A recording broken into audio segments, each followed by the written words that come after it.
자, 문재인 대통령 취임 이후에 청와대 내부에서도 많은 변화가 일어나고 있습니다. 그 변화 가운데 하나가 벽시계라는 얘기가 또 나오고 있는데 이건 또 무슨 얘기입니까? 이동영 차장, 벽시계가 왜 변화의 이야기에 속했나요? 예, 지금 화면에 보이는 이 벽시계 두 개가 보이는데요. 네. 똑같은 벽시계입니다. 하나는 박근혜 대통령이 재임 당시에 붙어 있었던 벽시계고 오른쪽 사진은 지금 문재인 대통령이 취임한 직후의 모습입니다. 네. 달라진 건 하나도 없고요. 박근혜라는 그 이름 부분에 스티커를 붙여놨다고 합니다. 문재인 대통령이 이제 새로 취임을 했고 박근혜 대통령이 이제 전 대통령으로서 탄핵을 당한 대통령이니까 네. 그 이름을 좀 이렇게 드러내는 게 불편하게 보였겠죠. 그래서 이 사진은 청와대 출입하는 기자들이 출입하는 건물이 있지 않습니까? 네. 출입관. 거기에 걸려있는 이 벽시계인데요. 거기에 그 벽시계를 떼어내기는 좀 어려우니까 네. 떼어내는 대신에 스티커를 붙여서 네. 전 정부의 흔적을 좀 지우려는 것 아니냐 네. 이런 이야기 해석까지 나오고 있습니다. 뭐 굳이 건전지만 넣으면 잘 가는 시계를 정권이 바뀌었다고 뗄 필요가 있을까라는 생각도 들고요. 좀 검소하게 좀 아껴 쓴다 이런 생각도 듭니다. 여상환 변호사는 이 시계 얘기 보고 어떤 생각이 드셨어요?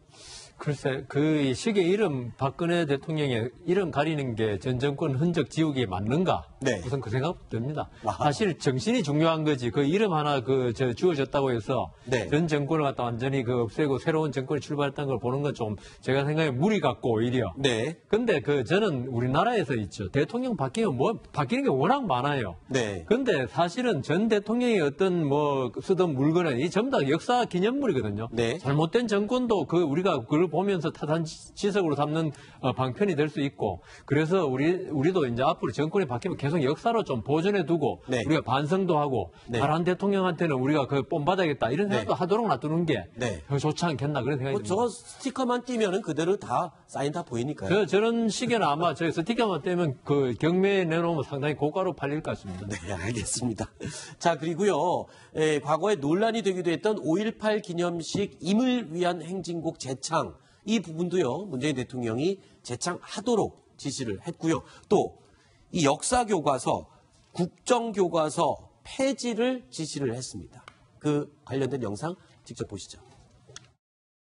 대통령께서는 상식과 정의를 바로 세우는 차원에서 역사교육 정상화를 위한 국정역사교과서 폐지를 지시하셨습니다. 이와 함께 문 대통령께서는 제37주년 5.18 기념식의 재창곡으로 님을 위한 행진곡을 지정하여 부르도록 주무부처인 국가보훈처에 지시하셨습니다. 자, 이 임을 위한 행진곡 재창은 사실 과거에 국회의원들끼리 굉장히 싸웠어요. 노래를 하네 마네 입만 뻥긋뻥긋하네 나는 안 부르네 그랬었는데 자, 이런 내용들 이게 지금 국민들의 뜻이 반영이 된 지시사항인가요? 문재인 대통령의 대표적인 공약이었고요. 그리고 저는 저걸 지시를 할 수밖에 없는 게 네. 5.18 기념식이 며칠 안 남았습니다. 그렇죠. 근데 1997년에 5.18 그날이 정부 기념일로 지정되면서 네네. 1997년부터 2007년까지 10년 동안 재창을 해왔거든요. 네. 그런데 이제 이명박 정부 들어서면서 재창을 안 하기 시작했고요.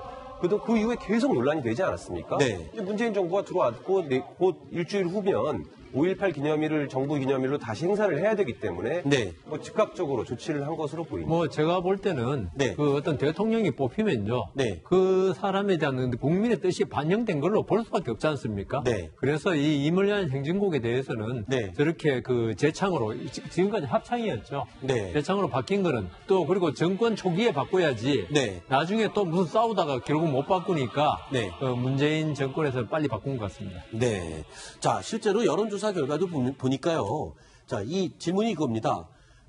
문재인 대통령은 국정 초기에 국정개혁을 우선해야 된다고 보십니까? 아니면 관용과 화해를 우선해야 된다고 보십니까? 했는데 59.2%가 국정개혁을 우선시해야 된다. 이렇게 답을 했습니다. 또 다른 조사 결과도 있는데요.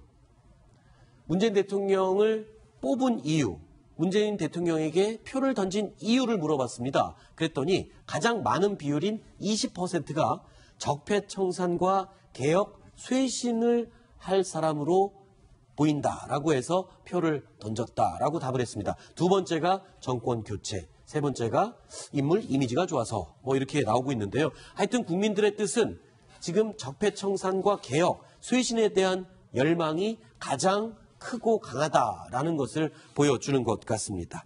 자, 그리고 소통을 우선시하겠다는 문재인 대통령. 오늘요, 김정숙 여사가 청와대 공사 현장에 간식을 들고 찾아왔다. 이런 얘기가 들리더라고요.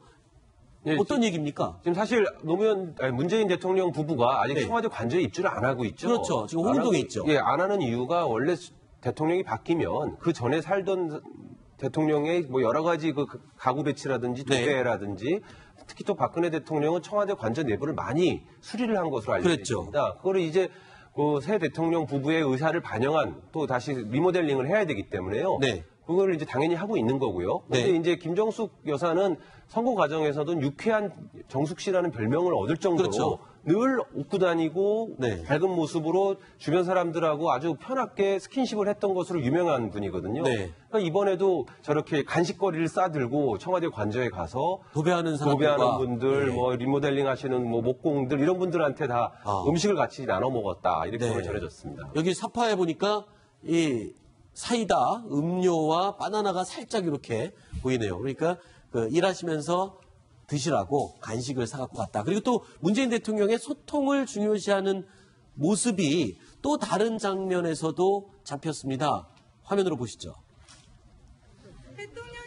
예, 국회 방문했을 때의 장면인데요. 엘리베이터를 타고 올라가려고 하는 순간에 한 지지자가 대통령님을 애타게 불렀고 다시 문이 내리네요. 닫히는 순간에 다시 문을 열고 나와서 누가 날 불렀어요? 라고 하면서 자신을 불렀던 지지자에게 응답하는 모습을 보여줬습니다. 이렇게 그 자기 자신에게 실망하지 않도록 세심하게 배려를 하는 모습 아니냐 이런 그 화제의 동영상 모습입니다.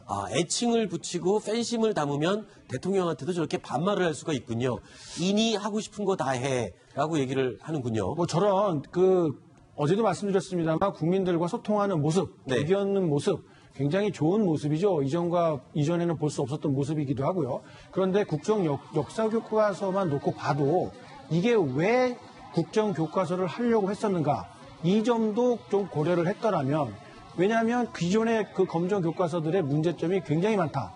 북한의 입장을 그대로 대변하는 듯한 내용이 적지 않았다. 네. 그래서 국정교과서를 만들어야 한다라고 해서 추진되는데 다만 그 절차 과정에서 여론 수렴이 제대로 안 돼서 문제가 생겼는데 그런 그 앞뒤 맥락 없이 국정교과서는 적폐다라고만 해서 자신을 지지하는 사람들의 이야기만 듣는다는 게 네. 그런 것도 일종의 소통이긴 하겠습니다만 조금 더 폭을 넓혀서 네. 조금 더 세심하게 접근한다면 많은 국민들로부터 더 많은 지지를 받을 수 있다고 봅니다. 알겠습니다. 인이라는 게 아마 문재인의 아마 네네, 그런 애칭입니다. 말 같은데 끝자만. 사실은 국민들한테 그런 애칭을 듣는다는 거 있죠. 대단한 영광입니다. 그렇죠. 미국에서 아이젠하워 대통령이 상당히 국민들의 인기가 많은데 전부 아이크라고 이렇게 줄여서 애칭을 그렇구나. 불렀거든요. 네. 보통 그 미국 국민들이 대통령이 애칭 부른 경우가 좀 드문데 그런 걸 보면은 문재인 대통령에 대한 지금 국민들의 애정이 아주 크다. 네. 이걸 볼 수 있습니다.